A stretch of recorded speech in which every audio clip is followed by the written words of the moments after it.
Hoyo just announced 2 new Olivet sets, so in this video I will explain them and run some calculations to see how they stack against current options. But most importantly, I want to clear some misconceptions, because both can sound very good on characters where they straight up do not even work. Before we start, like or sub if you want to support me and my content, and let's begin. The first one's called Long Night's Oath. It is a plunging set. Yeah, a plunging set. 2-piece gives 25% extra plunge damage, already outpacing any damage percentage option by a good margin. Hitting an enemy with plunge attacks, charge attacks, or skills grants stacks. 1 for plunges, 2 for charge attacks or skills. You can have 5 stacks in total, and each one gives 15% plunge damage. But each of the actions can grant stacks only once per second. So for example, if Xiao presses his skill twice quickly, he will just get 2 stacks, and not 4. Each stack has its own duration, and when fully stacked, that's 100 plunge damage. I don't need to tell you that that's incredibly high. This is obviously made for Varesa, and although there are some considerations and we will talk about her later, there is quite a few characters that sound great for this set but fail to stack it. Plunges only grant 1 stack each, and charged or skill hits aren't guaranteed to happen on some characters. Take Gaming. Pressing his skill doesn't mean a skill hit. The damage is categorized as plunge, and the skill doesn't actually hit. His charge attacks are also too slow, so Gaming can only get 1 stack per plunge, gated by 6 seconds duration each. Here I calculated a C6 Gaming in one of his best teams with average stats. As you can see, for the entire rotation, Crimson Witch is still ahead in damage, thanks to its 15% Vaporize and Melt bonus. That works differently from damage percentage. It's additive to the reaction multiplier.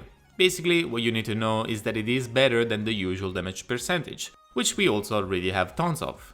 And to be totally fair, there are scenarios where the new set can be competitive, even better than Crimson Witch, like in a Xiao team where Gaming does quote-unquote classic plunge attacks between his special ones, gathering more stacks. But there are still problems with this, since the classic plunge loses his C6 and other buffs. And having Bennett C6 or not is also very important, for its damage and for the amount of Hydro or Cryo present on the enemy. There are also a few techs like catching Man's Eye mid-air or letting him bounce off something that would result in more stacks, but it's very up to the scenario and the player. And besides, the damage difference is honestly not that big. For Gaming, not the biggest W. On the brighter side, we have a few characters that can much more easily gather the stacks. Xiao has a much faster charger attack, combos that can include them, and multiple skill casts, while characters like Diluc and Tao require Xiao to plunge, but also have access to at least 1 extra way to gather stacks. Technically, if you play some very off-meta team that forces plunge attacks, then this set would also function, but let's focus on the more common uses and talk about Xiao. The set is more complicated than it sounds. We do have access to his skills to gather stacks, but the usual double skill into burst will not give us 4 because of the set's cooldown. I did some frame counting, and Xiao, without changing his rotation, this is important, should average a little less than 4 stacks, which equals to 75% plunge damage. However, there are a ton of variables and possibilities here. You could keep a skill cast for after the burst. It wouldn't give you energy, but it would actually grant you 4 stacks on the very first plunge. You could also use his jet combo, where 1 charge attack is cancelled by a jump for his next plunge. You could be spamming low plunge attacks to increase the rate at which you gather stacks, or even do skill into charge attack into skill right before the burst. All these options and optimizations are very dependent on the scenario he is in. The reality for Xiao is that there are situations where this is his best in slot, like there are situations where Vermilion or Maruchosi are instead.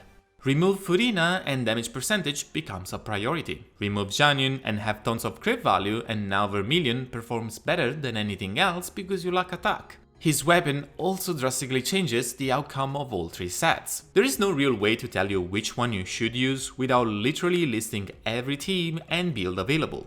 Or even better, using a calculator like Genshin Optimizer. However, this set looks incredibly good, and very often his best in slot, even when not reaching all 5 stacks. But take into consideration that Vermilion and Maruchosi are obtainable via Strongbox, while this set is behind a very specific domain and no option to Strongbox it. I want to briefly also talk about other possible users of this set, Diluc and Tao. Let's talk about Ru Tao first, since she has the easiest time actually triggering and keeping up 5 stacks. Her rotation includes charge attacks and also elemental skill hits, since that's coming out of her Blossom mark. However, she has way too much damage that is also often reacted coming out of all these different sources, especially the charger attacks. So a Plunge Hu Tao with Furina and Jianyun has no business going for anything other than Mara 2C, and even Crimson Witch is competitive to the new set. Diluc, however, can use this skill to help him generate stacks, and has most of his damage coming out of Plunge attacks in Jianyun teams. But he also has a lot of different teams that have different amounts of Hydro or Cryo being applied, which might change your rotation. Generally, it's probably not a big deal to skill once or twice, and for Diluc, the new set, even with 4 stacks, performs better than most other options. Plunge teams with a single Cryo unit might struggle to cast elemental skills, but since that applies to Crimson Witch as well, I can see the set being really powerful. I think I covered the most relevant Plunge damage dealers, but just to make sure we are on the same page, any character who deals most, if not only Plunge damage, ideally being able to stack it properly, can use this set. We're left with Varesa. For the calculations, I'm sorry, I don't cover leaked content, so you will have to wait until day 1, where my full guide with weapon and artifact calcs will come out. However, from the livestream, we can already tell that she is the character that stacks at ease the entire set, hitting with skills, charge attacks, and plunge attacks. However, it's worth mentioning that a rotation adjusted for Obsidian Codex could be very competitive with the set and probably be cheaper to build for most players. I will be able to showcase this very soon, so stay tuned for my Varesa guide and probably one extra video after. Now it's finally time to talk about the other set, Finale of Deep Galleries. This set is for nobody. Don't start thinking about Wriothesley, Ayaka or whatever, this set is not really functional on any character currently in the game. Let me explain why. We have a 2-piece for 15% cryo damage and a 4-piece bonus that gives us 60% normal and burst damage when you have 0 energy. However, if either normal or burst damage is dealt, the other bonus will disappear for 6 seconds. So if we deal burst damage, we lose the normal damage bonus and vice versa. We basically have either one or the other. Additionally, it works off-field. I say that this set works on nobody because it's not realistic to stay at 0 energy.